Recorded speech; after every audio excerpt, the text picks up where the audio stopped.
Hola a todas las personas que nos ven en este canal. Vamos a darle continuación a la lectura de este libro, el 12º planeta de Zecharia Sitchin, ya fallecido en el 2010. Seguimos estudiando entonces la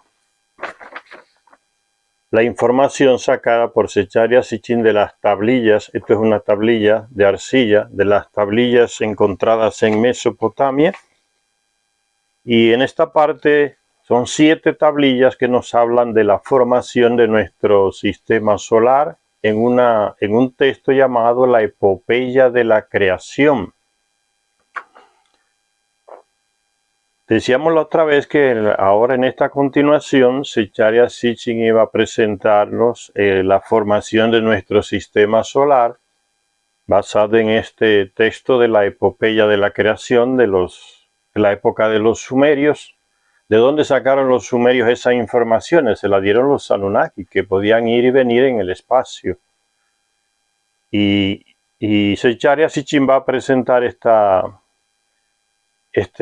parte de las 7 tablillas donde se habla de la creación de nuestro sistema solar como si fuera mostrándonos como si fuera un escenario donde se abre el telón, inicia el primer acto, se cierra el telón, termina el primer acto, se abre el telón de nuevo, comienza el segundo acto, y en ese ritmo él va presentando el texto de la epopeya de la creación, cómo se formó nuestro sistema solar, una información astronómica que hasta el día de hoy los astrónomos que tenemos no son capaces de darnos esa información tan precisa de nuestro sistema solar, el origen, la génesis, la cosmogonía de nuestro sistema solar, no consiguen explicarla todavía. Entonces, esta es una astronomía mucho, miles de años más avanzada que la que tenemos actualmente, la que tenían los sumerios. ¿Por qué? Porque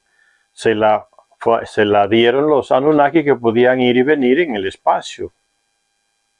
Sí, entonces seguimos leyendo y dice aquí: el escenario en el que se despliega el drama celeste de Enuma Elis, que es como se llama en babilonio la epopeya de la creación, el Enuma Elis, cuando en el principio, quiere decir, cuando en las alturas, quiere decir Enuma Elis. El escenario en el que se despliega el drama celeste de Enuma Elis es el universo primigenio. ¿A qué universo se refiere Zecharia Sitchin aquí? No al universo completo, que no sabemos dónde termina, sino está hablando aquí referente a nuestro sistema solar. Entonces, el universo primigenio. Los actores celestes son los que crean, así como los que son creados. Entonces iniciamos el primer acto, se abre el telón o se corre el telón. Dice el texto de la tablilla sumeria: cuando en las alturas, eso es lo que quiere decir Enuma Elis, cuando en las alturas el cielo no había recibido nombre y abajo el suelo firme, la tierra, no había sido llamado nada salvo el primordial Apsu, su engendrador, Mummu y Tiamat, la que les dio a luz a todos, sus aguas se entremezclaron. Ninguna caña se había formado aún, ni tierra pantanosa había aparecido. Ninguno de los dioses había sido traído al ser aún. Nadie llevaba un nombre. Sus destinos eran inciertos. Fue entonces cuando se formaron los dioses en medio de ellos. Eso dice el texto del Enuma Elis, la epopeya de la creación. Ahora Zecharia Sitchin va a explicar. Dice: con unos cuantos trazos hechos con el estilo de caña, un estilo de caña es como del tamaño de un lapicero con una punta, un pedazo de bambú pequeño de caña con una punta, donde se escribía, se humedecía la arcilla, se humedecía la arcilla y entonces se escribían el texto cuneiforme, como se dice, con el estilo en estas tablillas húmedas y después se secaba y se conservaba. Entonces ese es el estilo, ese instrumento para escribir en la tablilla de arcilla húmeda, el estilo.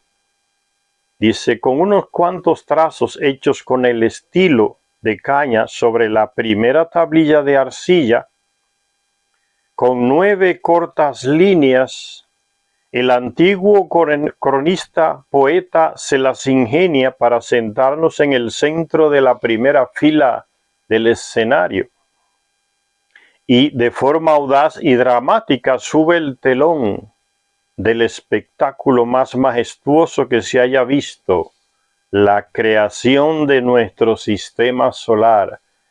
Astronomía profundísima, señores, y con esta pedagogía tan sencilla como nos la presentan los sumerios, traducidos por Zecharia Sitchin, que no le encontramos en ningún lugar este tipo de explicación astronómica, así, en términos tan entendibles para los que no somos expertos en astronomía ni científicos.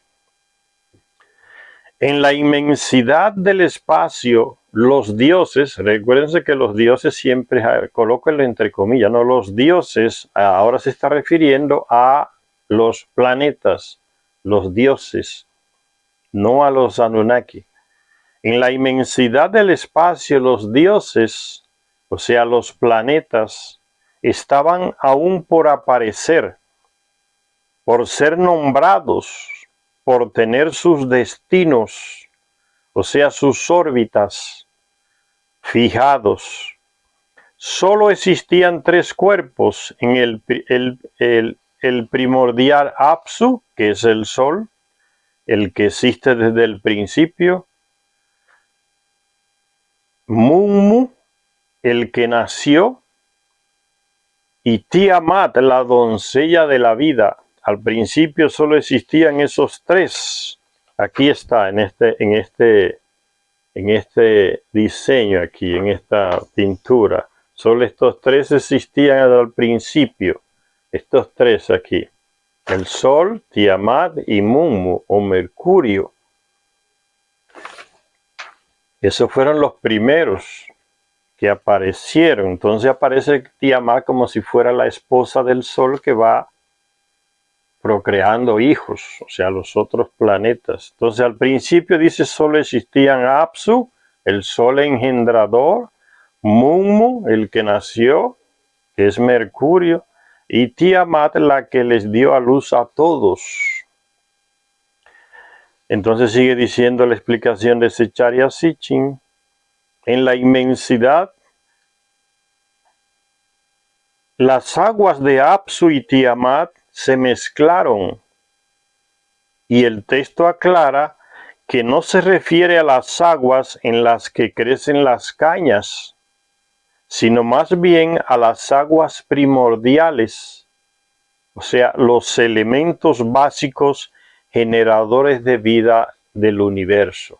Entonces no se refiere al agua común que corre en los ríos, sino se refiere a esos elementos primordiales, básicos generadores de vida en el universo. Apsu, por tanto, es el Sol, el que existe desde el principio. El más cercano a él es Mummu. El relato deja claro más adelante que Mummu era el ayudante de confianza y el emisario de Apsu, que es el Sol. Apsu. Una buena descripción de Mercurio, el pequeño planeta que gira con rapidez alrededor del gigante Sol. De hecho, esta era la idea que los antiguos griegos y romanos tenían del dios planeta Mercurio, el rápido mensajero de los dioses. Se les tenía al dios Mercurio en los relatos griegos y romanos. Bastante más lejos estaba Tiamat. Ella era el monstruo que Marduk despedazaría más tarde, el planeta desaparecido. Estaba entre Marte y Júpiter. Pero en los tiempos primordiales fue la verdadera Virgen Madre de la primera Trinidad Divina. La primera Trinidad Divina, el Sol, que sería el Padre primigenio, la Madre sería Tiamat y el Hijo sería Mercurio, Munmu. Entonces sería como la primera Trinidad Divina, haciendo referencia ahí a la Santísima Trinidad de la Iglesia Católica, ¿no? Que está toda deformada, manipulada por una iglesia machista. En lugar de ser padre, madre, hijo, quitan a la mujer, a lo femenino, y colocan un pájaro, Padre, Hijo y Espíritu Santo, como una paloma. Es la manipulación. Y sigue diciendo entonces la explicación de Zecharia Sitchin de este texto que leímos del Enuma Elis, Epopeya de la Creación. El espacio entre ella, entre Tiamat y el Sol, que es Apsu, no estaba vacío, estaba henchido con los elementos primordiales de Apsu y Tiamat. Estas aguas, entre comillas, se entremezclaron y se formaron dos dioses celestes, o sea, planetas, en el espacio entre Apsu y Tiamat. Dice el texto de la tablilla, sus aguas se entremezclaron, la del Sol y de Tiamat. Los dioses se formaron en medio de ellos. El dios Lahmu y el dios Lahamu nacieron, por su nombre se les llamó. Etimológicamente, dice Zecharia Sitchin, los nombres de estos dos planetas provienen de la raíz LHM, que significa hacer la guerra. Los antiguos nos legaron la leyenda de que Marte era el dios de la guerra y Venus la diosa tanto del amor como de la guerra.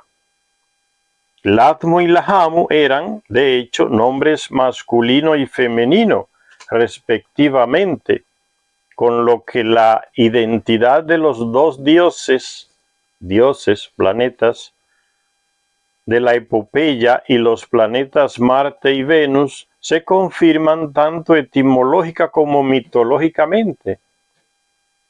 También se confirma astronómicamente, dado que el planeta desaparecido, Tiamat, estaba situado más allá de Marte. Ciertamente, Marte y Venus están situados en el espacio que hay entre el Sol, Apsu y Tiamat. Podemos ilustrar esto siguiendo el mapa celeste que ya les mostré. Entonces este sería la segunda creación aquí. Ya primero aparece Tiamat, el Sol, Tiamat y Mercurio, ahora aparecen dos planetas creados en medio de Tiamat y el Sol, que son Marte y Venus. Uno femenino y otro masculino. Venus y Marte.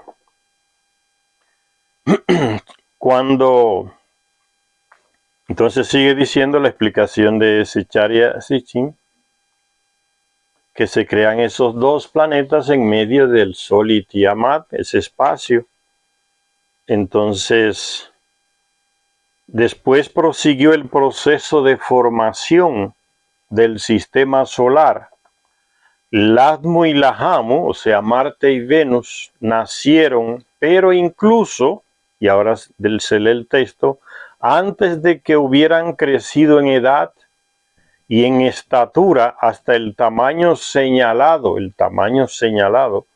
el dios Anshar y el dios Kishar fueron formados. O sea, antes de que Marte y Venus, o sea, Latmo y Lahamu, hubieran crecido en edad y en estatura hasta el tamaño señalado, aparecieron otros dos planetas, el dios Anshar y el dios Kishar.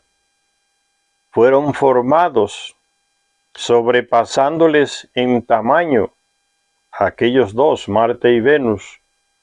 Cuando se alargaron los días y se multiplicaron los años, el dios Anu se convirtió en su hijo, de sus antepasados un rival, o sea, rival de Marte y Venus en tamaño, de sus antepasados un rival. Entonces el primogénito de Anshar, Anu, como su igual y a su imagen, engendró a Nudimmud. Esos son los nombres babilónicos que se le daban a los planetas: Latmu, Lahamu, Nudimmud. Con una sequedad solo igualada por la precisión narrativa, el primer acto de la epopeya de la creación ha sido rápidamente representado ante nuestros ojos. Entonces aquí aparecen ya en este cuarto, en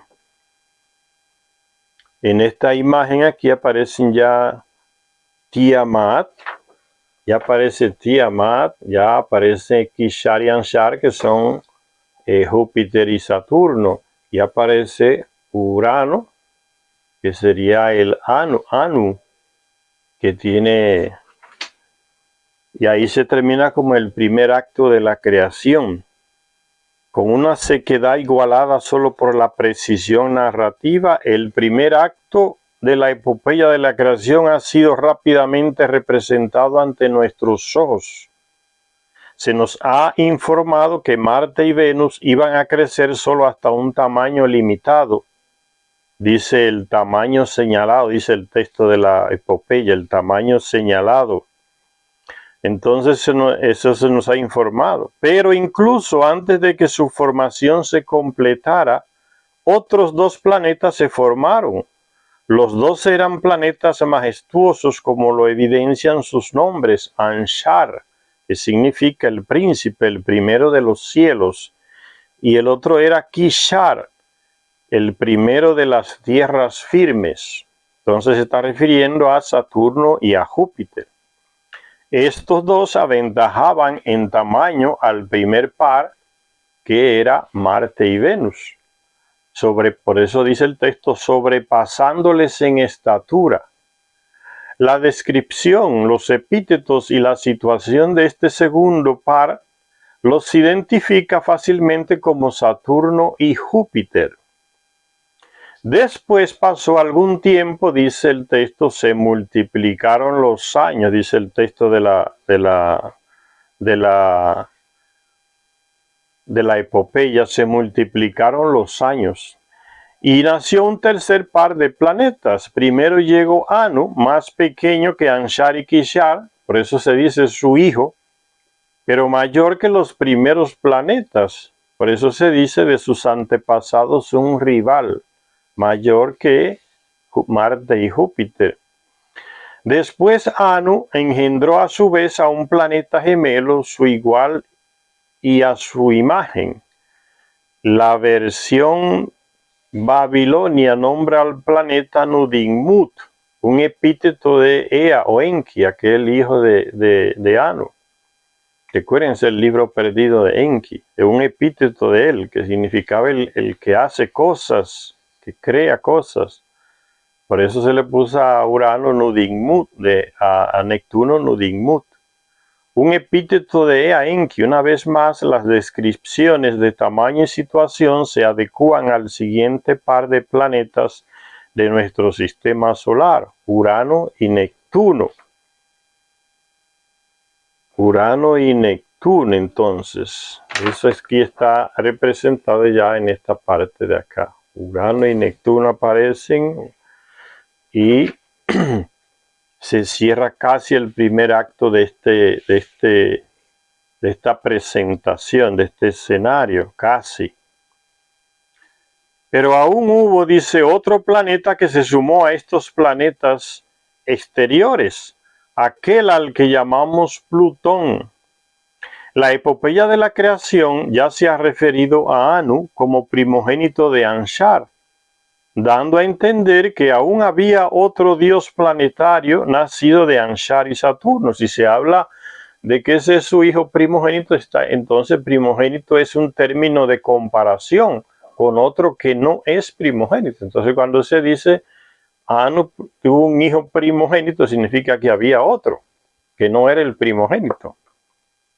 Pero eso ese Charya Sitchin lo explica aquí, dando a entender, dice que Anu se ha referido a Anu como primogénito de Anshar, dando a entender que aún había otro dios planetario nacido de Anshar y Saturno. La epopeya alcanza a esta deidad celeste más adelante, a esta que no era el primogénito, cuando relata cómo Anshar envió a su emisario Gaga, llamado Gaga en el Mesopotamia, en varias misiones a otros planetas. En función y en estatura, Gaga tiene el aspecto del emisario de Apsu. Recuérdense, Mercurio, emisario de Apsu. Munmu se llama Mercurio. Esto nos recuerda las muchas similitudes que hay entre Mercurio y Plutón. Gaga, por tanto, era Plutón, pero los sumerios en su mapa celeste no situaban a Plutón, como ya vimos en la lectura anterior que hicimos, no situaban a Plutón más allá de Neptuno, como lo vemos hoy en los mapas de nuestro sistema solar, sino junto a Saturno, del que era su emisario, o satélite. Plutón era satélite de Saturno. Por eso aquí aparece el pequeño Gaga, que es Plutón, al lado de Saturno. Aquí está al lado de Saturno, entre Saturno y Urano aparece Gaga. No después de Neptuno, sino aquí. Entonces, Plutón, que es Gaga, era satélite de Saturno. Cuando el primer acto de la epopeya de la creación tocaba su fin, había un sistema solar compuesto por el Sol y 9 planetas. El Sol, Apsu, aquel que existía desde el principio, Mercurio, llamado Munmu, que es como el consejero y emisario de Apsu, que es el Sol.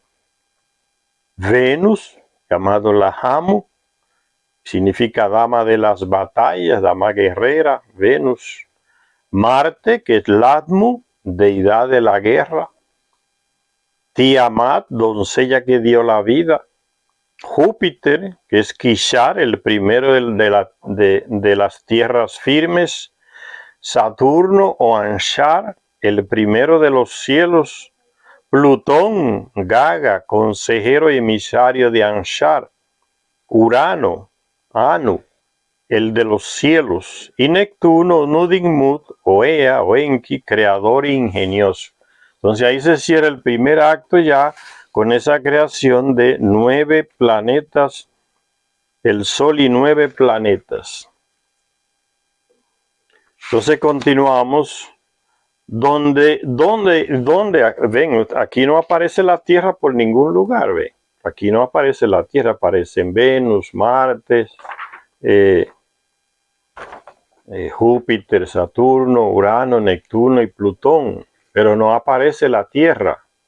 Cuando aparece Tiamat, no puede aparecer la Tierra. Por eso es lo interesante en estos mapas, ¿no? Donde aparece Tiamat, no aparece la Tierra, porque recuérdense que la Tierra se formó después que Tiamat fue destruida y partida en 2. Entonces este mapa son mapas originarios que todavía no ha sido formada. Por eso la Tierra, por eso la epopeya comienza cuando aún la Tierra y los cielos no había sido llamada. El planeta Tierra no estaba formado. Entonces sigue diciendo ya, ¿dónde estaban la Tierra y la Luna? Que no aparecen en estas representaciones primigenias. Se pregunta Secharya Sitchin. Todavía tenían que crearse como producto de una futura colisión cósmica. Con el final del majestuoso drama del nacimiento de los planetas, los autores de la creación épica suben el telón para el segundo acto, en un drama de confusión celeste. La recién creada familia de planetas, estos 9, estaba lejos aún de ser estable. Los planetas gravitaban entre sí, estaban convergiendo sobre Tiamat, alterando y poniendo en peligro los cuerpos primordiales. Es la explicación de Zecharia Sitchin, y ahora él menciona el texto que dice: los hermanos divinos, el texto de la epopeya, los hermanos divinos se agruparon, perturbaban a Tiamat con sus avances y retiradas, alteraban el vientre de Tiamat con sus cabriolas en las moradas del cielo. Apsu no podía rebajar el clamor de ellos. Tiamat había enmudecido con sus maneras, sus actos eran detestables, molestas eran sus maneras. O sea, eso es lo que dice Zecharia Sitchin, el drama de la confusión celeste. La recién creada familia de los 9 planetas estaba lejos aún de ser estable. Los planetas gravitaban entre sí, estaban convergiendo sobre Tiamat, alterando y poniendo en peligro los cuerpos primordiales, Tiamat y el Sol. Entonces seguimos leyendo, dice: nos encontramos aquí con referencias obvias a órbitas erráticas de estos 9 primeros planetas. Los nuevos planetas avanzaban y se retiraban, dice el texto de la epopeya. Avances y retiradas, perturbaban a Tiamat con sus avances y retiradas. Avanzaban y se retiraban, se acercaban demasiado entre ellos, se agruparon, dice el texto. Interferían con la órbita de Tiamat, se acercaban demasiado a su vientre, dice el texto. Sus maneras, dice el texto, eran molestas.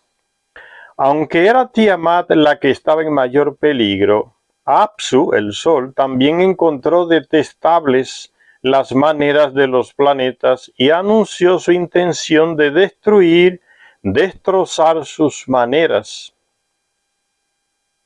Se reunió con Munmu, su mensajero, Mercurio, y consultó con él en secreto.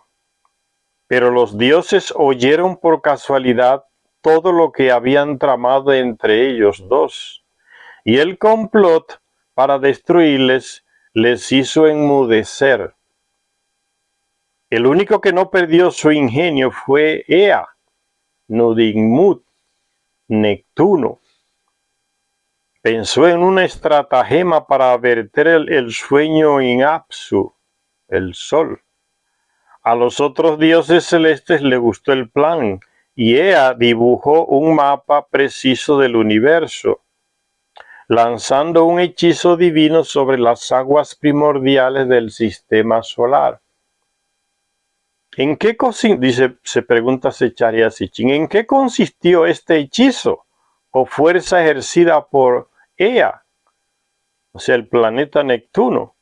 Entonces el planeta más extremo, o sea, quedaba ya en el extremo, en la última parte, porque recuérdense que no era Plutón. Plutón estaba al lado de Júpiter, que era su satélite. Entonces el más que estaba al extremo al final era Neptuno, Ea, o Nudimmud. ¿En qué consistió este hechizo o fuerza ejercida por Ea, el planeta Neptuno? Entonces el planeta más externo, mientras orbitaba el Sol y circundaba a todos los demás planetas. ¿Qué sería ese hechizo? Dice la narración de la epopeya de la creación. ¿Acaso su propia órbita alrededor del Sol afectó al magnetismo solar y con ello sus emisiones radioactivas? ¿O es que el mismo Neptuno emitió, al ser creado, ingentes radiaciones de energía? Se pregunta Zecharia Sitchin. Fueran cuales fuesen los efectos, en la epopeya se les comparó con algo así como verter el sueño. Por eso dice la epopeya verter el sueño de Apsu, el Sol. Verter el sueño como un efecto calmante en Apsu, el Sol. Incluso Munmu, de Mercurio, el consejero, fue incapaz de moverse. Como en el relato bíblico de Sansón y Dalila, el héroe vencido por el sueño, Acuérdense aquella narración de Sansón y Dalila en el libro de los jueces del Antiguo Testamento, en que Sansón les revela, después de mucha insistencia, Dalila consigue que Sansón le diga en dónde está el secreto de su fuerza, y él se descuida y se lo dice a Dalila: está en mi cabello, si me lo cortan no tengo más fuerza. Como en el relato bíblico de Sansón y Dalila, el héroe vencido por el sueño se convirtió en presa fácil y le robaron sus poderes. Ea se movió con rapidez para quitarle a Apsu su papel creador, apagando, según parece, las ingentes emisiones de materia primordial, las aguas primordiales ya mencionadas, del sol. Ea, o Neptuno, le arrancó la tiara a Apsu y le quitó el manto de su halo. Apsu fue vencido. Mummu ya no pudo deambular, es Mercurio. Fue atado y abandonado, un planeta sin vida al lado de su señor, Mercurio. Al privar al Sol de su creatividad, al detener el proceso de emisión de energía y materia para formar más planetas, los dioses trajeron una paz temporal en el sistema solar. Más tarde la victoria se simbolizó cambiando el significado y la situación del Apsu. A partir de entonces, este epíteto se le aplicó a la morada de Ea. Cualquier planeta adicional podría venir solamente a través del nuevo Apsu, desde lo profundo, desde los lejanos reinos del espacio que vislumbraba el más lejano de los planetas. ¿Cuánto tiempo pasó antes de que la paz celeste se rompiera de nuevo?, se pregunta Zecharia Sitchin. La epopeya no lo dice, pero prosigue casi sin pausas y sube el telón, inicia el tercer acto de esta presentación. Un texto de la epopeya de la creación dice: en la cámara de los hados, el lugar de los destinos, un Dios fue engendrado, el más capaz y sabio de los dioses. En el corazón de lo profundo fue Marduk creado. Y viene entonces la explicación de Zecharia Sitchin sobre este texto de la epopeya. Un nuevo Dios celeste, un nuevo planeta, se une ahora al reparto. Se formó en lo profundo, lejos en el espacio, en una zona donde se le había conferido movimiento orbital. Un destino, quiere decir, un destino de planeta. Fue atraído hasta el sistema solar por el planeta más lejano. El que lo engendró fue Ea, Neptuno. El nuevo planeta era digno de contemplar. Fue atraído hasta el sistema solar, hablando de nuestro sistema solar. ¿Quién atrajo aquel planeta que se formó en lo profundo del espacio como planeta? Fue Neptuno, con su fuerza de atracción. Fue Ea, Neptuno. El nuevo planeta era digno de contemplar. Dice entonces, volviendo al texto de la epopeya, leemos: su silueta era encantadora, hablando de aquel planeta que Neptuno atrajo hacia el sistema solar nuestro. Su silueta era encantadora, brillante, el gesto de sus ojos, nobles eran sus andares, dominantes como los de antaño. Grandemente se les exaltó por encima de los dioses, rebasándolo todo. Era el más noble de los dioses, el más alto. Sus miembros eran enormes, era excesivamente alto. Está hablando de ese planeta que fue atraído por Neptuno hacia el sistema solar. Y sigue entonces la explicación de Zecharia Sitchin. Surgiendo desde el espacio exterior, ven, en cada Zecharia Sitchin va en ese ritmo, ¿no? Él presenta una parte del texto de la epopeya, entonces él explica. Ya terminamos de leer esta parte de la epopeya y ahora viene la explicación de Zecharia Sitchin. Surgiendo desde el espacio exterior, Marduk, recuérdense que se está refiriendo a un planeta y los sumos sacerdotes manipulando esta historia le atribuyen a su dios babilónico Marduk como si él fuera aquel planeta. Surgiendo desde el espacio exterior, Marduk era aún un planeta recién nacido que escupía fuego y emitía radiaciones. Cuando, dice la epopeya, cuando movía los labios estallaba el fuego. A medida que Marduk se acercaba a los demás planetas, estos lanzaban sobre él sus impresionantes relámpagos, y él brillaba con fuerza, vestido con el halo de 10 dioses. Su aproximación levantó emisiones eléctricas y de otros tipos de entre los otros miembros del sistema solar. Y una sola palabra aquí nos confirma el proceso de descifrado de la epopeya de la creación. Dice, 10 cuerpos celestes le esperaban, o sea, el Sol y solo 9 planetas. El relato épico nos lleva ahora a lo largo de la veloz carrera de Marduk. En primer lugar, pasa cerca del planeta que le ha engendrado, que ha tirado de él hacia el sistema solar nuestro, el planeta Ea o Neptuno. A medida que Marduk se acerca a Neptuno, la atracción gravitacional de este sobre el recién llegado crece en intensidad. Lógico, ¿no? Se está acercando al planeta Neptuno que lo atrae y mientras más cerca, más fuerte la atracción. Entonces es lógico lo que está diciendo Zecharia Sitchin. Se acerca a Neptuno, la atracción gravitacional de este sobre el recién llegado crece en intensidad. Neptuno tuerce el sendero de Marduk, haciendo lo bueno para sus objetivos. Dice, es una frase de la epopeya, haciendo lo bueno para sus objetivos, los de Neptuno.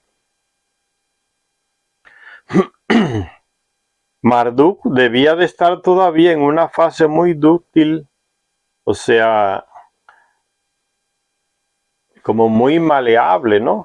En una fase muy maleable que podía variar o cambiar la forma por alguna presión externa. Estaba en esa fase Marduk. Se está hablando del planeta Nibiru, se le llama Marduk. Entonces dice que Neptuno tuerce el sendero de Marduk. Marduk debía de estar todavía en una fase muy, muy maleable en aquella época. Cuando pasó junto a Ea o Neptuno, el tirón gravitatorio provocó una protuberancia en el costado de Marduk, como si tuviera una segunda cabeza. No obstante, este fragmento de Marduk no se desgajó de la masa principal durante el tránsito, pero cuando Marduk llegó a las inmediaciones de Anu, ve, el planeta Neptuno lo atrae hacia el sistema, pasa cerca de Neptuno, ahí la atracción es más fuerte, ahí pasa cerca ahora de Urano, que es Anu. Dice, llegó a las inmediaciones de Anu, Urano. Algunos trozos de materia se desprendieron de él, dando como resultado la formación de 4 satélites de Marduk. Anu extrajo y dio forma a los 4 lados, relegando su poder al líder del grupo, llamados vientos. Los 4 fueron lanzados en una rápida órbita alrededor de Marduk, arremolinándose como un torbellino, dice la epopeya. Entonces, al pasar al lado de Urano con aquella protuberancia que le causó la aproximación con Neptuno, la influencia de Urano hace que aparezcan, entonces se desprendan 4 satélites que son capturados por Marduk. Es como si el dios estuviera armándose con vientos poderosos. Son los 4 satélites que se le han agregado cuando pasa cerca de Urano. Y sigue su proceso hacia los otros que vienen, que son Anshar, que es Neptuno, que es Saturno, y Kishar. Pero recuérdense que Gaga, el pequeñito, está ahí al lado de Anshar, entonces también va a ser influenciado. Ya viene al lado de Urano y de él recibe 4 satélites que se le juntan a Marduk. Es Nibiru, el planeta Nibiru, Marduk. Los 4 satélites fueron lanzados en una rápida órbita alrededor de Marduk, arremolinándose como un torbellino, dice la epopeya. El orden del tránsito, primero por Neptuno, después por Urano, indica que Marduk estaba entrando en el sistema solar, no en la dirección orbital del sistema, que va así, contrario a las agujas del reloj. Marduk estaba entrando por el lado contrario. Dice, estaba entrando en el sistema solar, no en la dirección orbital del sistema, en sentido contrario a las manecillas del reloj. El sistema va así, los planetas que giran alrededor del Sol van así, en sentido contrario a las agujas del reloj. Y Marduk viene y entra en sentido contrario, sino en dirección opuesta, en el sentido de las manecillas del reloj. Siguiendo el nuevo sendero, el recién llegado no tardó en verse atrapado por las inmensas fuerzas gravitatorias y magnéticas del gigante Anshar, Saturno, y luego de Kishar, Júpiter. Su sendero se curvó aún más hacia adentro del sistema, hacia el centro del sistema solar, hacia Tiamat. Aquí viene. Y esta es la órbita que viene de Marduk, el planeta Nibiru, que viene desde fuera del sistema, es atraído por Neptuno, o Ea, y entonces, en lugar de seguir en su trayectoria, dice que debía estar en una época muy dúctil, muy maleable, entonces la atracción de Neptuno lo empuja hacia adentro del sistema solar. Al pasar por Urano se le agregan 4 satélites. Entonces, la atracción más fuerte de este planeta, que es mucho más grande que Neptuno y Urano, que es Saturno, lo atrae más hacia adentro del sistema. Después Kishar, que es Júpiter, también lo atrae con más fuerza hacia adentro. Y entonces se mete en la ruta de Tiamat, en la órbita de Tiamat. ¿Ven? Ya viene por aquí, aquí está Tiamat, entonces va a haber una colisión entre los dos por la atracción que sufrió Nibiru al entrar. Esto lo atrajeron con más fuerza y se inclinó hacia adentro del sistema. Entonces va en dirección de colisionar con Tiamat.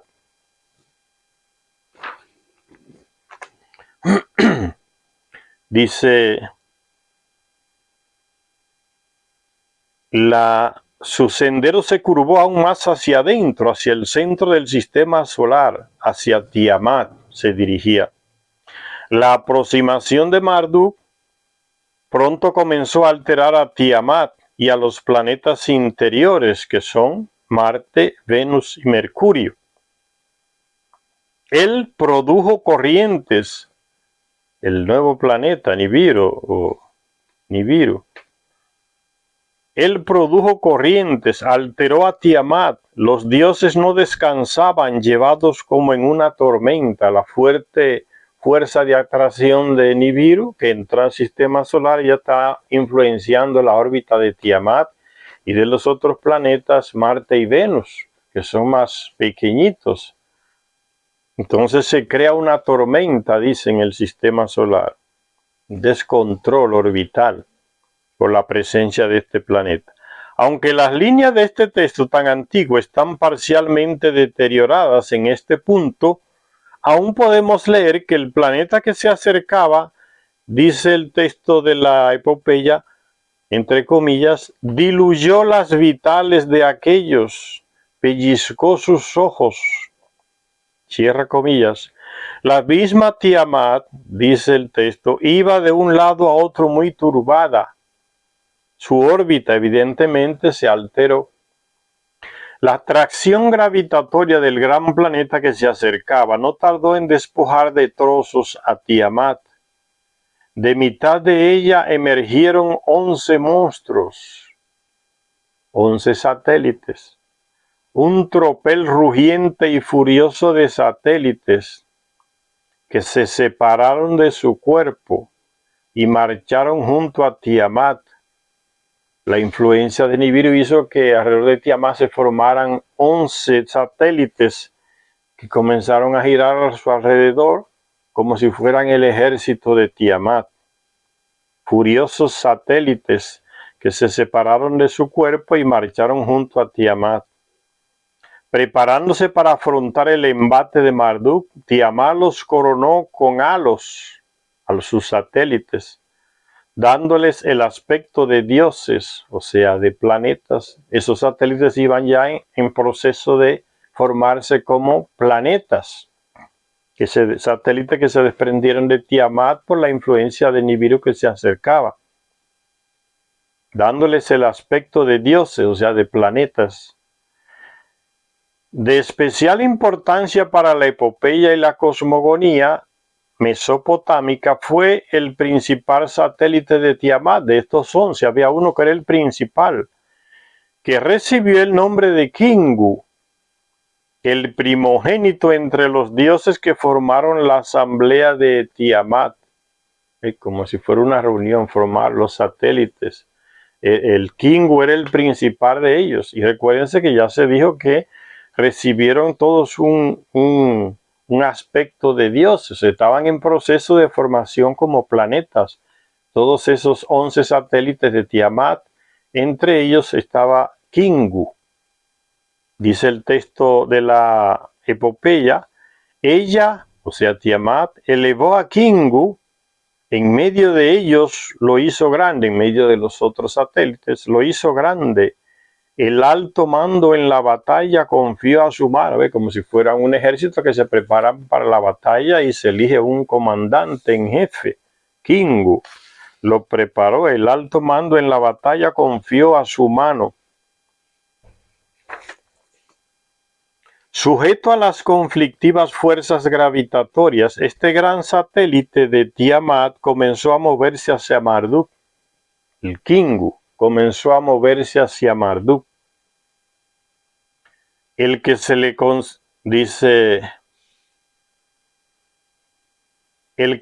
concediera a Kingu una tablilla de destinos, o sea, un sendero planetario propio, aclara Zecharia Sitchin, es lo que más disgustó a los planetas exteriores. ¿Quién le había concedido a Tiamat el derecho de dar a luz nuevos planetas? Preguntó Ea, Nudimmud, aquel, ¿cómo se llama? El Nudimmud es el planeta que viene después de Urano, es Neptuno, es Ea. Se pregunta a Ea, que recuerden que era como el jefe que le quitó los poderes creativos al Sol y el que atrajo a Marduk hacia el centro. Entonces como que se hacen la pregunta cuando ven que Kingu está en plano de formarse como planeta por la influencia de Tiamat, de quien es satélite. Entonces como que Neptuno se pregunta, ¿quién le había concedido a Tiamat el derecho de dar a luz nuevos planetas? Preguntó Ea a Neptuno. Él le llevó el problema a Anshar, el gigante Saturno. Ven, como personalizando los planetas, ¿no? Entonces Neptuno le manda el mensaje a Anshar, que es que es el que está próximo de él, o sea, Saturno. Es como si estuvieran conversando. Él le llevó el problema a Anshar, el gigante Saturno. Todo lo que dice el texto de la epopeya, todo lo que Tiamat había conspirado, a él se lo repitió. Saturno le dice todo a Neptuno le cuenta a Saturno todas las conspiraciones de Tiamat. Todo lo que Tiamat había conspirado, a él se lo repitió. Ella ha creado una asamblea y ha montado en cólera. Les ha dado armas incomparables, ha dado a luz monstruos dioses, los satélites que salieron de Tiamat. Además, 11 de esta clase ha dado a luz. Los 11 satélites que surgieron de Tiamat. De entre los dioses que formaban su asamblea, entre sus satélites, ella ha elevado a Kingu, su primogénito, le ha hecho el jefe, le ha dado una tablilla de destinos, se la ha sujetado al pecho, tablilla de destinos, o sea, un sendero planetario propio, a Kingu, el mayor de sus satélites, Tiamat. Entonces, terminado de leer ese texto, viene la explicación de Secharia Sitchin. Volviéndose a Ea, Anshar, que es Saturno, volviéndose a Ea, que es Neptuno, Anshar le preguntó si podría ir a matar a Kingu.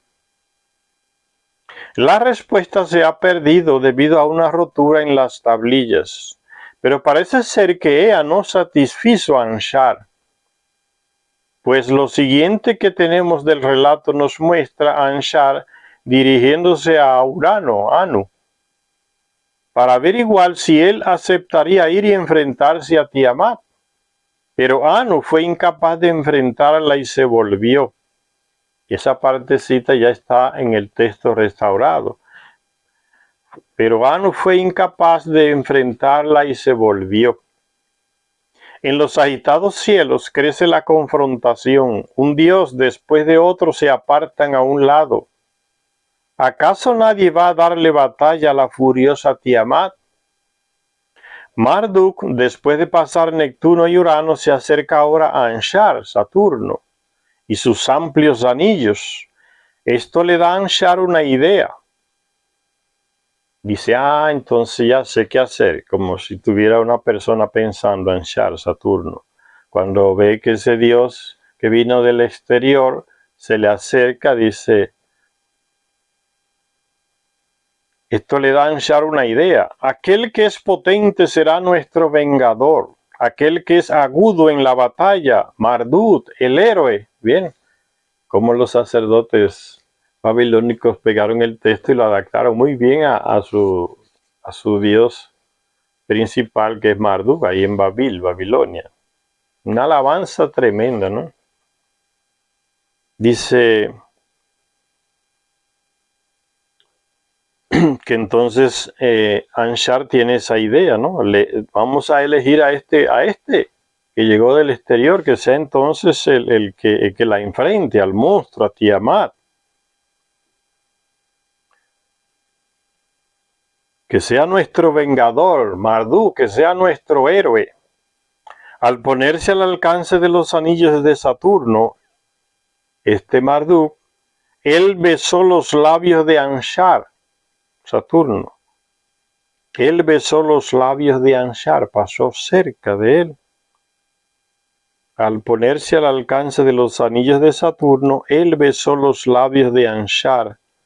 Marduk responde, sí, yo realmente, como vuestro vengador, he de vencer a Tiamat, he de salvar vuestras vidas. Convoquen una asamblea para proclamar mi destino supremo. Se la coloca en esta expresión en boca de Marduk. Eso es lo que hizo Marduk cuando le dio el golpe de estado en Enlil, ahí en Mesopotamia, donde reinaba Enlil y sus hijos. Y Marduk ahí le construyó una ciudad a la mala, como se dice, entró en esa región de Enlil, ahí en Mesopotamia, y le construyó una ciudad que es Babil, donde colocó su santuario, el Esagil, Leímos eso. Y le hizo un llamado a todos los otros dioses, a Enlil, a los otros, vengan y proclámenme que yo soy el mayor ahora, el comandante en jefe. Los sacerdotes toman eso y lo aplican como si el planeta Nibiru fuera Marduk, y él le dice a los otros planetas, bueno, si ustedes quieren que yo sea su héroe, su representante para enfrentar a Tiamat, vengan y elíjanme como su líder, dice. Si yo realmente como el vengador de ustedes seré, y he de vencer a Tiamat, y he de salvar las vidas de ustedes, convoquen una asamblea para proclamar mi destino supremo. Se lo están aplicando todo a Marduk. La condición era atrevida, pero simple. Marduk y su destino, o sea, su órbita alrededor del Sol, debían tener la supremacía entre todos los dioses celestes. O sea, la órbita de él debía ser la mayor de todas. Fue entonces cuando Gaga, lo que llamamos de Plutón, el satélite de Ansharbe, era satélite de Saturno, fue entonces cuando Gaga, el satélite de Anshar, Saturno, y futuro Plutón, Gaga, se desvió de su curso. Anshar abrió, dice el texto de la epopeya, Anshar abrió la boca, a Gaga su consejero una palabra dirigió. A Gaga su consejero, porque estaba ahí al lado de él, era su satélite. A Gaga su consejero una palabra dirigió. Ponte en camino, Gaga, toma tu puesto ante los dioses, y lo que yo te cuente, repíteselo a ellos. Y dice Sicharya Sitchin entonces, acercándose a los otros dioses, o sea, planetas, Gaga o Plutón, les instó a fijar su veredicto para Marduk. La decisión fue la que se preveía. Lo único que ansiaban los dioses era que alguien diera la cara por ellos ante Tiamat. Marduk es rey, proclamaron, gritaban y le instaron a que no perdiera más tiempo. Ve y acaba con la vida de Tiamat. El telón se levanta, dice Sicharya Sitchin, ahora para el cuarto acto de nuestra presentación, la batalla celeste. Los dioses habían decretado el destino de Marduk. La combinación de fuerzas gravitatorias había determinado que el sendero orbital de Marduk no tuviera más que una salida hacia la batalla, una colisión con Tiamat. Como ya les mostré, lo atrajeron con tanta fuerza Anshar y Kishar, Saturno y Júpiter, que no le quedó más remedio que entrar en la órbita en colisión con Tiamat. ¿Ven? El destino ya estaba previsto, ya no podía evitarlo. El choque ya se prevía. Va en ruta de colisión con Tiamat. Ya ese es el destino, la órbita que se le dio a Nibiru, el planeta que llegó de fuera de nuestro sistema solar y quedó capturado en él para girar, como dice el más grande, dice, mi destino sea el más grande de todos. O sea, la órbita de Nibiru va a ser la más grande de todos los planetas del sistema solar, una órbita elíptica de 3.600 años cada vez. Entra en nuestro sistema y vuelve y se va alrededor de una estrella muerta donde nació por allá, el espacio exterior. Entonces viene ahora, dice, el cuarto acto de la batalla celeste. Los dioses habían decretado el destino de Marduk. Al atraerlo, entra en la misma ruta de órbita de Tiamat. Por eso dice que los dioses y a los otros planetas lo atrajeron y él entró en esa órbita, le decretaron su destino. El destino de Marduk, la combinación de fuerzas gravitatorias había determinado que el sendero orbital de Marduk no tuviera más que una salida hacia la batalla, una colisión con Tiamat. Como corresponde a un guerrero, Marduk se preparó con diversas armas, llenó su cuerpo con una llama ardiente, construyó un arco al que sujetó una flecha. Frente a sí puso al rayo y después hizo una red con la que envolver a Tiamat, ¿ve? Como un guerrero cuando va en el Coliseo romano, aquel guerrero con su espada, una lanza o un tridente, y en la otra mano una malla para lanzárselo al contrario y capturarlo y ahí rematarlo. Es como si fuera esa imagen que se usa, la imagen de ese guerrero, gladiador. Cuando se habla de red aquí, entonces se refiere a la fuerza y atracción del planeta. Frente a sí puso al rayo y después hizo una red con la que envolver a Tiamat.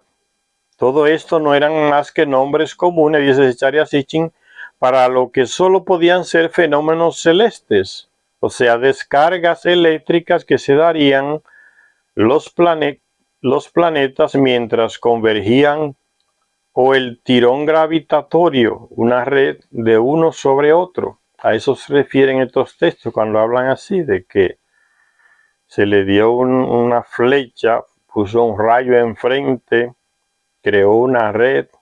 Entonces Zecharia Sitchin explica esos detalles. Pero las principales armas de Marduk eran sus satélites, los 4 vientos, con los que, recuérdense que cuando pasó cerca de Urano, Urano le produjo 4 satélites y que quedaron atrapados en la órbita de Nibiru. Entonces se usa esa figura como que esos fueron sus primeros 4 guerreros. Pero las principales armas de Marduk eran sus satélites, o sea, los 4 vientos, con los que Urano le proveyó cuando Marduk pasó junto a él. El viento sur, el viento norte, el viento este y el viento oeste. Al pasar junto a los gigantes Saturno y Júpiter, y sujeto a sus tremendas fuerzas gravitatorias, Marduk sacó 3 satélites más: viento del mal, torbellino y viento incomparable. Entonces ya son 7 guerreros que lo acompañan para la batalla contra Tiamat, que tiene 11 satélites, ¿no? Estamos hablando, sentido figurado. Utilizando sus satélites como una cuadriga tormenta, lanzó los vientos que había hecho nacer, los 7. Los adversarios estaban dispuestos para la batalla. Tiamat con su hueste de ejércitos, sus 11 satélites, y Marduk con sus 7 satélites. Y dice el texto de la epopeya, ahora Zecharia Sitchin coloca otro pedazo del texto que dice así: el Señor salió, el Señor entonces Marduk, el Señor salió, siguió su curso, o sea, ya se va alejando de Júpiter, hacia Tiamat. El Señor salió, siguió su curso, hacia la furiosa Tiamat dirigió su rostro. El Señor se acercó para explorar el lado interno de Tiamat, los planes de Kingu, su consorte, apreciar. Recuérdense que entonces ahora se presenta Kingu, el principal de los satélites de Tiamat, como que es su consorte, ¿no? Su esposo, que fue nombrado como el comandante del ejército de Tiamat, de los 11 satélites. Kingu, que era el mayor. Pero a medida que los planetas se iban acercando entre sí, el curso de Marduk se hizo errático. Mientras, dice el texto, mientras observaba su curso, mientras observaba a Tiamat de lejos, su curso se vio afectado, su dirección se distrajo, sus actos eran confusos. Incluso los satélites de Marduk comenzaron a virar fuera de curso. Dice el texto de la epopeya, cuando los dioses, sus ayudantes, o sea, los de Marduk, que marchaban a su lado, vieron al valiente Kingu, principal satélite de Tiamat, su visión se hizo borrosa. Entonces, por eso dice Zecharia Sitchin, comenzaron a virar fuera de curso, satélites de Marduk, al acercarse a Kingu, el principal satélite de Tiamat. Entonces pregunta Zecharia Sitchin, ¿acaso los combatientes no iban a encontrarse después de todo? Pero la suerte estaba echada, los cursos llevaban inevitablemente a la colisión. Tiamat lanzó un rugido. El Señor es Marduk, planeta Marduk. El Señor levantó la desbordante tormenta, su poderosa arma. Cuando Marduk estuvo más cerca, la furia de Tiamat creció. Las raíces de sus piernas se sacudían adelante y atrás. Ella empezó a lanzar hechizos contra Marduk, el mismo tipo de ondas celestes que había usado antes contra Apsu y Mummu, que le quitó la capacidad creativa al Sol. Cuando Ea Neptuno le lanzó sus rayos al Sol, le quitó la capacidad creativa. Y es lo mismo que hace Marduk con Tiamat, dice, el mismo tipo de ondas celestes que había usado antes contra Apsu y Mummu. Pero Marduk siguió acercándose, porque ya va en la ruta de Tiamat, no hay manera de volver para atrás, entró en la misma órbita. Dice Charya Sitchin, el relato nos lleva ahora a la descripción de la batalla celeste en los momentos previos a la creación del cielo y la tierra. A la creación del cielo y la tierra. Dice el relato, ven, ahora viene fruto de esa colisión, entonces se nos habla de los relatos, los momentos previos, momentos entre paréntesis, que serán millones de años, ¿no? Los momentos previos a la creación del cielo y la tierra, o sea, el planeta Tierra completo.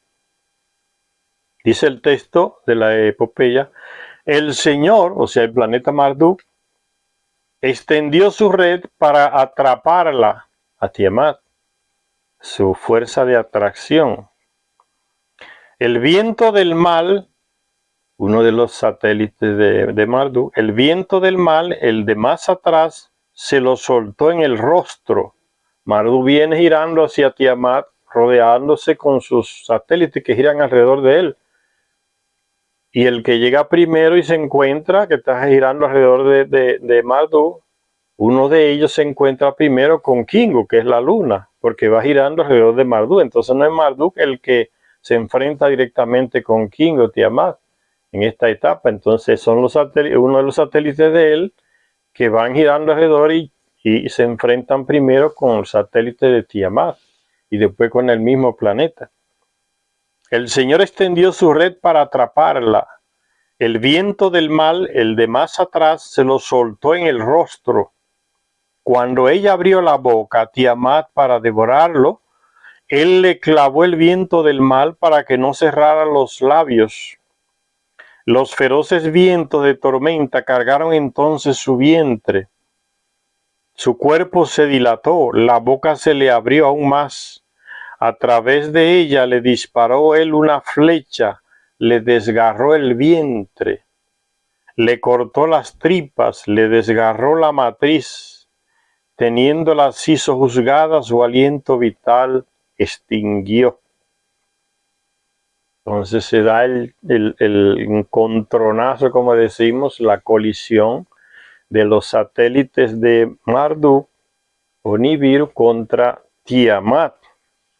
Y dice que le quitó el aliento vital, o sea, como planeta la eliminó, le quitó el aliento vital, la destruyó como planeta. Aquí en esta figura aparece como si fuese Marduk lanzándole los satélites en la boca al monstruo Tiamat. ¿Okay?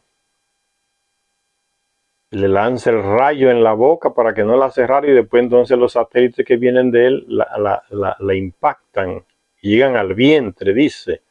Estas estrellas son los satélites de Marduk, del planeta Nibiru. Y esta sería como la bestia, el monstruo Tiamat, la boca abierta y recibe el rayo, la flecha de Marduk. Él carga su red por aquí también y sus satélites.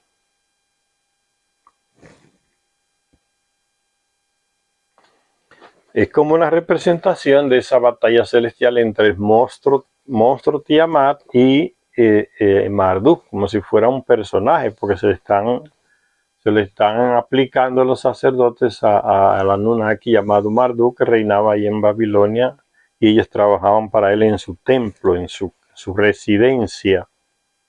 Entonces dice que la flecha le desgarró el vientre, le cortó las tripas, le desgarró la matriz. Teniéndolas hizo juzgada, su aliento vital él extinguió. Nibiru no impacta contra Tiamat.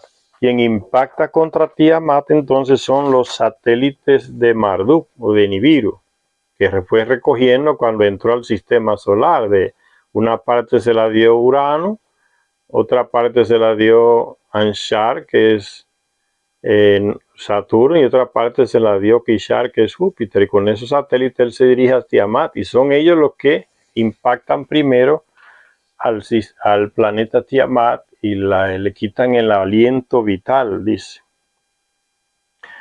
Entonces ahora viene la explicación de Zecharia Sitchin de este texto. Aquí, por tanto, dice Zecharia Sitchin, está la teoría más original para explicar los enigmas celestes con los que aún nos enfrentamos. Se enfrentan los astrónomos aún que no creen en los textos sumerios. Un sistema solar inestable compuesto por el Sol y 9 planetas fue invadido por un gran planeta del espacio exterior. En primer lugar se encontró con Neptuno. Al pasar junto a Urano, el gigante Saturno,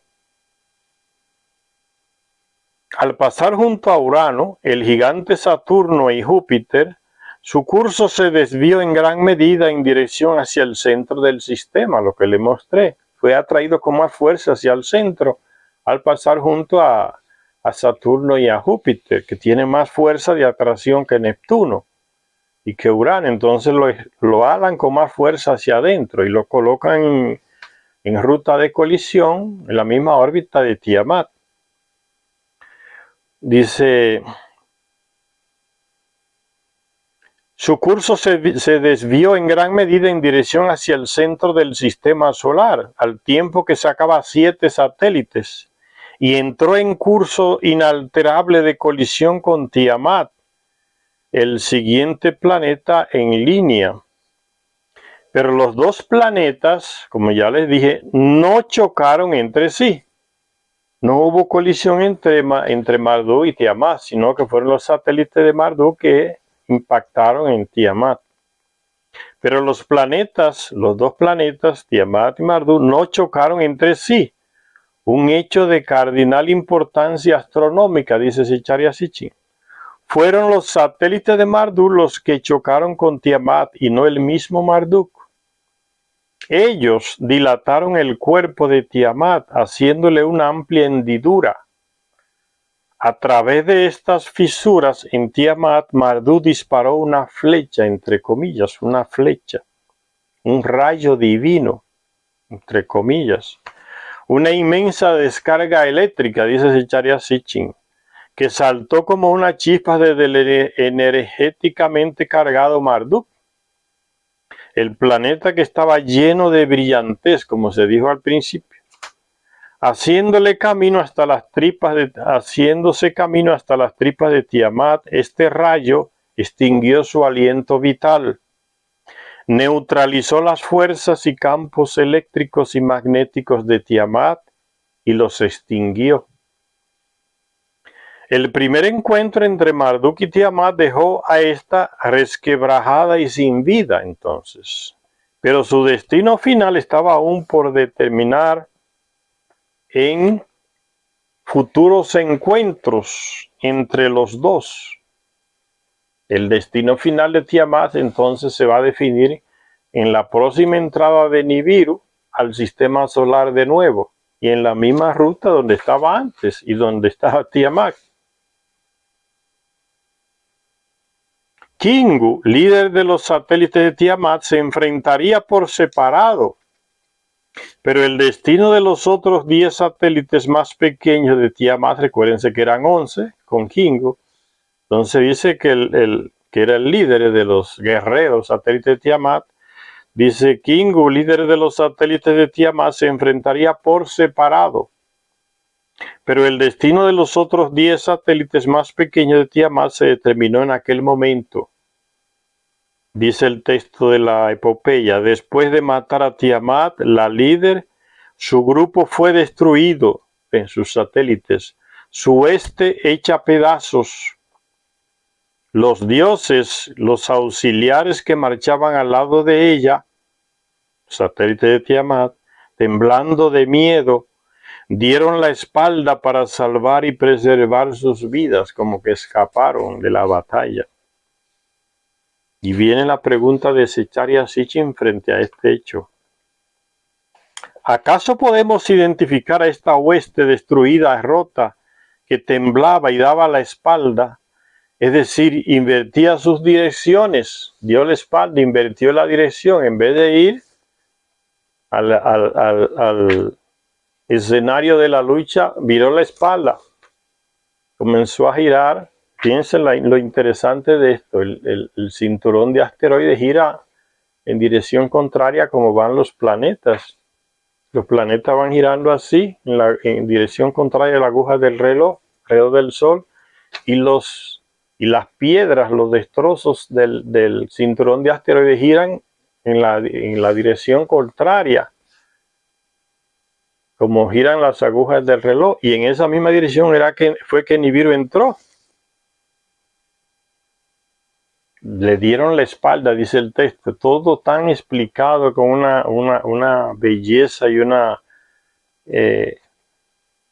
manera de explicar las cosas que es fácil de entender. La formación de nuestro sistema solar, lo que pasó, una pedagogía muy popular que la usaban ya los sacerdotes en Babilonia para explicárselo al pueblo que participaba en las ceremonias en honor a Marduk, que vivía ahí en su palacio, en su templo. Entonces buscaron una pedagogía para explicar esa astronomía tan profunda de la formación de nuestro sistema solar, ese planeta que entró y formó una colisión con otro planeta, influenció a los otros también, y él también fue influenciado. Toda esa astronomía tan profunda se simplificó en esa pedagogía como un enfrentamiento entre personas, ejércitos y guerreros.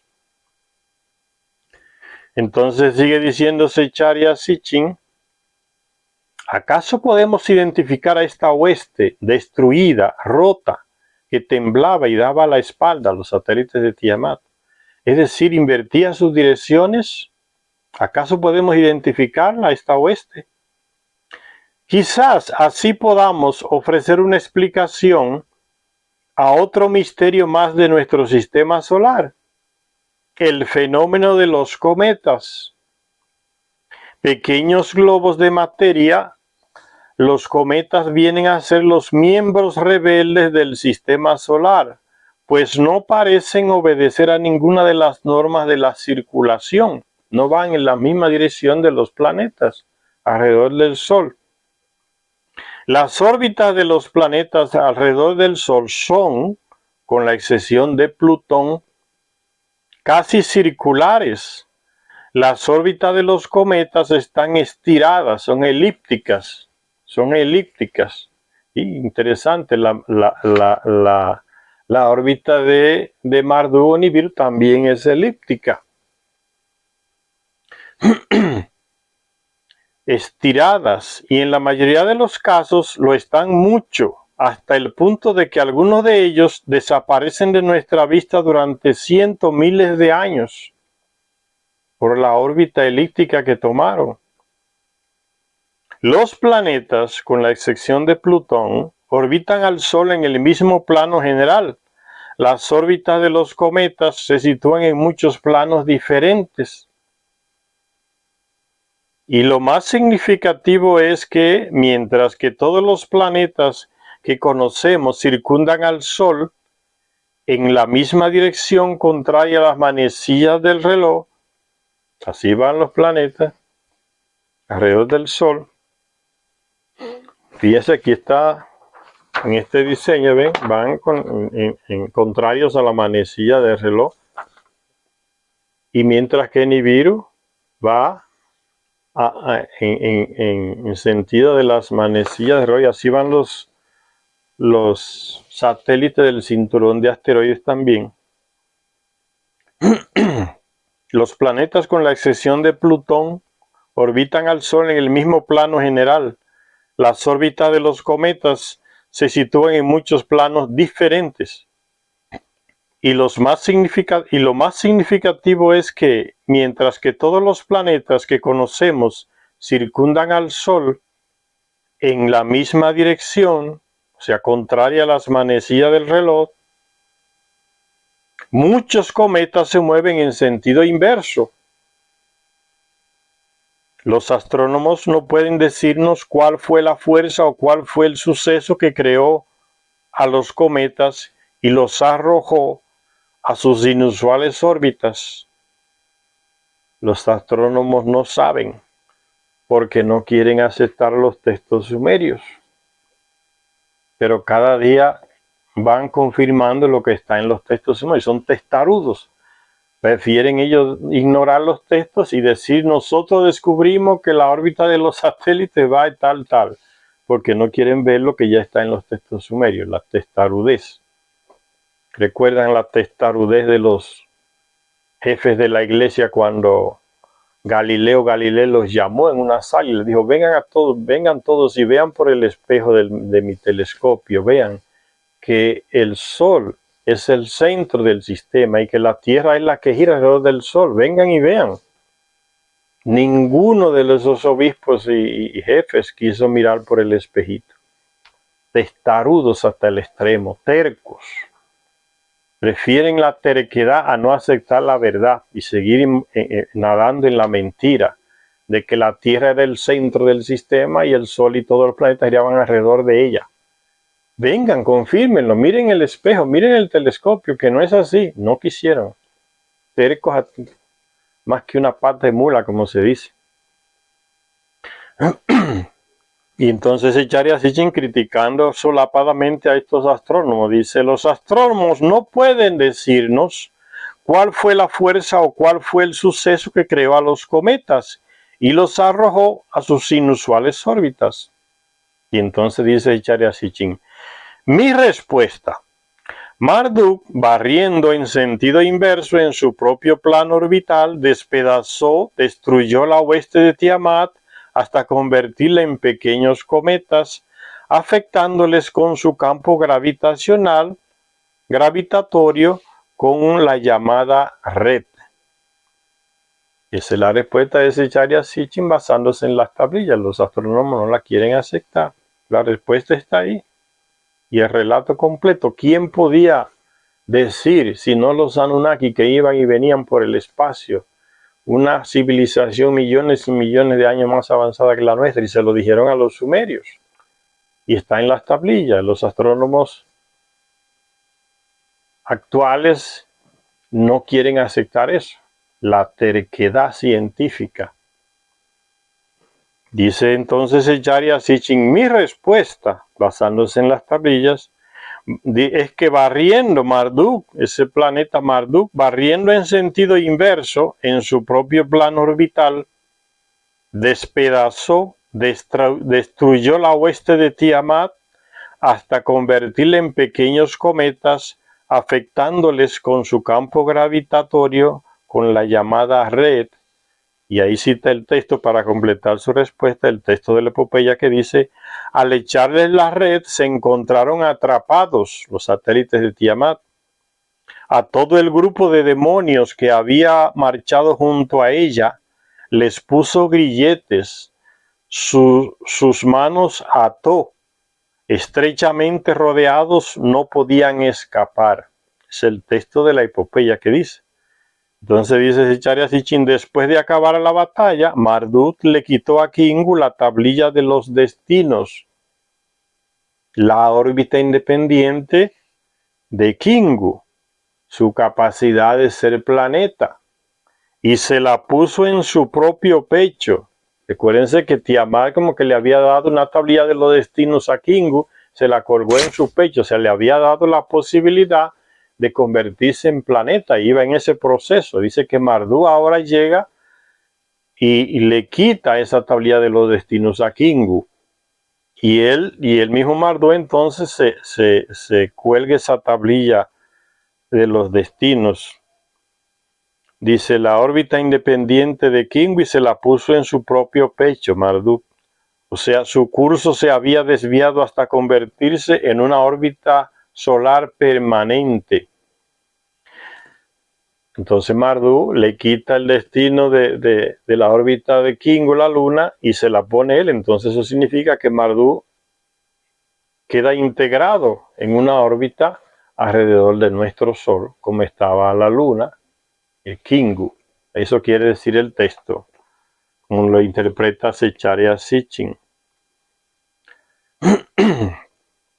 Hasta convertirse en una órbita solar permanente. De cuando en cuando Marduk estaba obligado a volver al escenario de la batalla celeste porque quedó atrapado por el Sol y continuó en esa órbita que anteriormente correspondía a Tiamat. Después de vencer a Tiamat, Marduk navegó por los cielos, se volvió a su Sol, de donde procedía. Después de vencer a Tiamat, Marduk navegó por los cielos, en el espacio exterior, alrededor del Sol, para volver a pasar por los planetas exteriores. Se fue alejando otra vez, saliendo del sistema, pasó por Ea, Neptuno, cuyo deseo realizó Marduk, Anshar, Saturno, cuyo triunfo estableció Marduk, todo es Marduk. Después su nuevo sendero orbital devolvió a Marduk al escenario de su triunfo, quedó atrapado y volvió entonces a pasar por el escenario de la lucha, que era la órbita donde estaba el planeta Tiamat. Su nuevo sendero orbital devolvió a Marduk al escenario de su triunfo, para afianzar su presa sobre los dioses vencidos, Tiamat y Kingu. Ahí en ese segundo pasaje entonces iba a terminar el trabajo que comenzó contra Tiamat y su satélite principal Kingu. Ya vimos lo que él hizo con los otros planetas de satélites de Tiamat.